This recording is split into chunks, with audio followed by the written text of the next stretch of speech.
It is a summation of more than 20 years of research on one subject, and that is, why do some people do so well in life, while so many more do not? And the first thing let's talk about is the magic word. The experts call it the most important word as far as the results we get from life are concerned in this or any other language, and that word is attitude. It is our attitude toward life which will determine life's attitude toward us. Let's face the fact honestly that we shape our own lives, and the shapes of them will be determined by our attitudes. A person with a poor attitude toward learning, for example, isn't going to learn much until he changes his attitude. If we take the attitude that we cannot do something, we generally will not do it. An attitude of failure, and we're whipped before we start. So we know then that what we receive from life, what we accomplish or fail to accomplish, is due in large measure to our overall attitude. William James of Harvard University put it this way: "The greatest discovery of my generation is that human beings can alter their lives by altering their attitudes of mind." And isn't it wonderful that we have this measure of control? Before we start talking about our attitude toward the world, let's talk about our attitude toward ourselves, since it is the attitude we take toward ourselves which determines our attitude toward the world. Now, right here we come to a rather strange fact. We're so familiar with ourselves, we tend to take ourselves for granted. We tend to minimize the things we can accomplish, the goals we can reach, and for some equally strange reason, believe others can accomplish things in our field which we cannot. There are literally millions of human beings living narrow, darkened, frustrated lives, living defensively, simply because they take a defensive, doubtful attitude toward themselves, and as a result, toward life in general. Many people are suspicious of and oppose change, yet change is the one thing in life on which we can absolutely count. People who stay young all the years of their lives not only welcome change, but see it for what it really is: new opportunity, new chances for further fulfillment. Attitude is a reflection, a result of a person's will. It is incalculably powerful. It can bring about marvelous results for us, but we need to train it patiently, day by day. Now let's talk about the attitudes of people who are successful, the top 5% of the people who go sailing through life from one success to another and who, even when they fail at something, shrug it off and head right out again. No matter who the person is or what he does, men and women in sales, business executives, people in all the professions, wives and mothers, students, top people in the armed forces, public servants, men and women in the service of religion, working men and women in all fields of endeavor, wherever you find a person doing an outstanding job and getting outstanding results, you will find a person with the right kind of attitude. These people take the attitude toward themselves that they can accomplish what they set out to accomplish, that there's no good reason on earth why they can't be competent, successful. They have a healthy attitude toward themselves and, as a result, toward life and the things they want to accomplish. And because of this, they achieve some remarkable things, and they come to be called successful, outstanding, brilliant, lucky, and a lot of other things. They're quite frequently no more brilliant or outstanding than the majority of the people by whom they're surrounded. But they did develop the right attitude, and they found their accomplishments not too difficult, and many times surprisingly easy, simply because it seems that so few are really trying, really believe in themselves. Successful people come in all shapes and sizes and in widely varying degrees of intelligence, background, and so on. But they all have one thing in common. They expect more good out of life than bad. They expect to succeed more than they fail. If you want something worthwhile, take the attitude that there are a lot more reasons why you can have it than there are that you cannot, and set out to earn it. Go after it, work at it, ask for it, and 9 times out of 10, you'll get it. Our environment is really a mirror of our mental attitude. If we don't like our environment, we have to change our attitude first. Now, the world plays no favorites. It's impersonal. It doesn't care whether we change or not. Adopting a good, healthy attitude toward life doesn't affect the world and the people in it nearly as much as it affects us. It would be impossible to even estimate the number of jobs which have been lost, the number of promotions missed, the number of sales not made, the number of marriages ruined by poor attitudes. But you can number in the millions the jobs which are held but hated, the marriages which are tolerated but unhappy, all because of people who are waiting for the world and others to change toward them, instead of being big enough and wise enough to at least make a test which will prove beyond any shadow of a doubt where most or at least a big part of the trouble lies.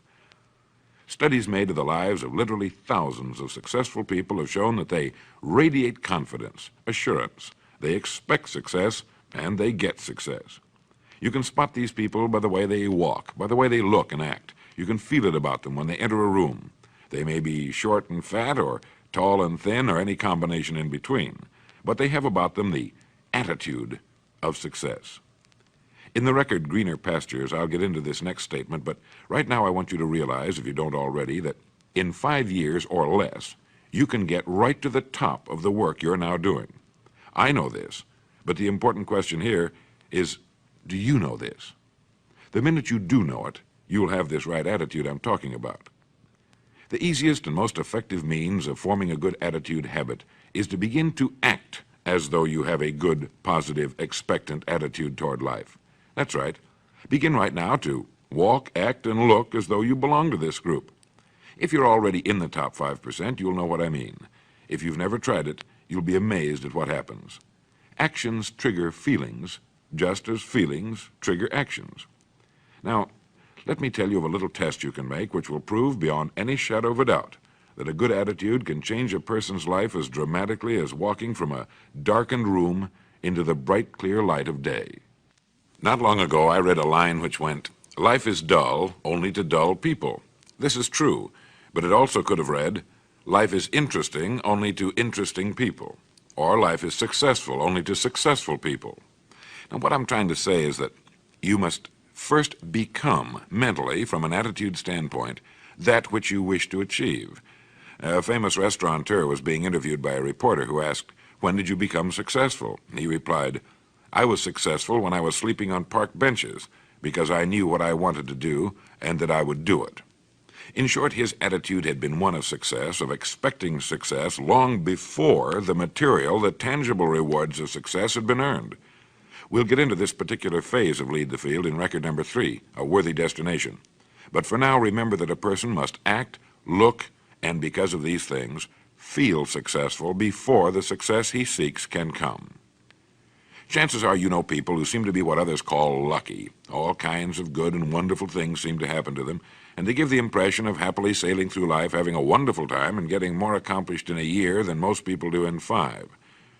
This has been figured out fairly scientifically, and if anyone will conscientiously go about the test I'm going to recommend, and stay with it every day for the next 30 days without fail, that person can join this small, happy, and extremely productive group of people. He'll find himself becoming lucky, as they say, and most of his problems will pretty well take care of themselves. Of this you can be sure. The results will be nothing short of amazing. Now, it makes no difference how good a person's attitude has been in the past. Anything can be improved upon, and it's the small refinements upon something already good that makes it great. So here's the test. For the next 30 days, act toward the world, everything and everyone with whom you come in contact, with the attitude which represents the kind of results you want to achieve. That is, if the result you want is more success in what you're doing, act as though you are already in possession of the success you seek. If you want others to treat you with admiration and respect, treat others with admiration and respect first. Have you ever stopped to think of this? Every human being on earth is the most important human being on earth as far as he or she is concerned.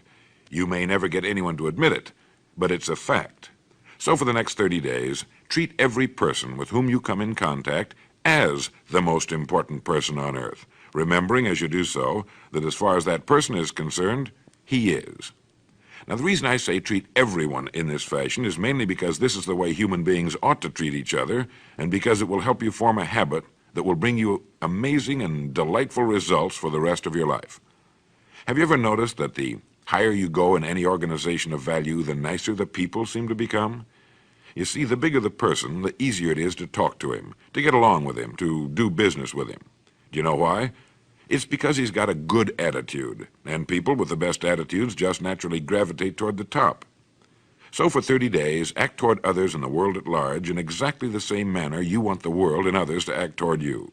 Treat your wife or husband as the person he or she really is, the most important person in your life. And the same with the children. Carry out into the world each morning for 30 days the kind of attitude you would have if you were the most successful human being on earth. And notice how it quickly develops into an habitual attitude. When a person does this, he should realize he has already placed himself on the road to what he seeks. He is right now in the top 5% of the people in this or any other country. He has prepared the ground and planted the seed. He has made of himself a magnet, an embodiment of that which he seeks. Before metal can be cast into a desired shape, the mold, the expectant receptacle, must first be fashioned. Before a building can be erected, the excavation must be made and the foundation laid. And before a person can achieve the kind of life he wants, he must become that kind of individual. He must think, act, talk, walk, and conduct himself in all of his affairs as would the person he wishes to become. He is then actually that person, and the things that person would have and do will naturally come to him. Almost immediately, a change will be noticed.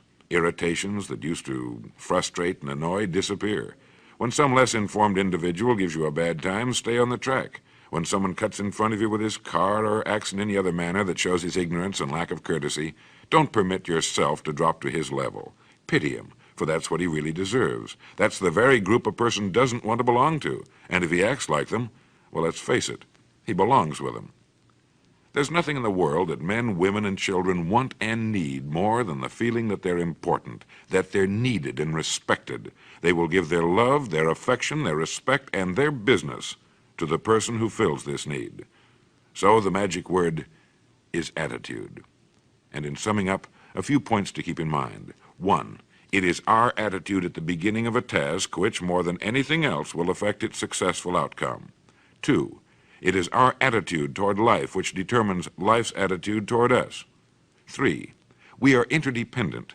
It is impossible to succeed without others, and it is our attitude toward others which will determine their attitude toward us.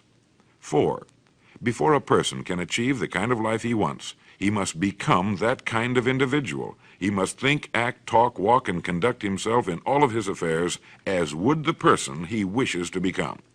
5, the higher you go in any organization of value, the better will be the attitudes you'll find. 6, your mind can hold only one thought at a time, and since there's nothing at all to be gained by being negative, be positive. 7, the deepest craving of human beings is to be needed, to feel important, to be appreciated.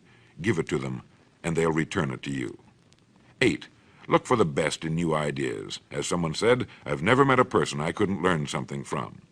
9, don't waste valuable time broadcasting personal problems. It probably won't help you. It cannot help others. 10, don't talk about your health unless it's good. 11, radiate the attitude of well-being, of confidence, of a person who knows where he's going. This will inspire those around you, and you'll find good things will begin happening to you. And 12, lastly, for the next 30 days, treat everyone with whom you come in contact as the most important person on earth. If you'll do this for 30 days, you'll do it for the rest of your life. In the next recording, I'll talk to you about greener pastures. But now, in closing, remember the words of Walter Dill Scott of Northwestern University. Success or failure in any undertaking is caused more by the mental attitude even than by mental capacities. Thank you.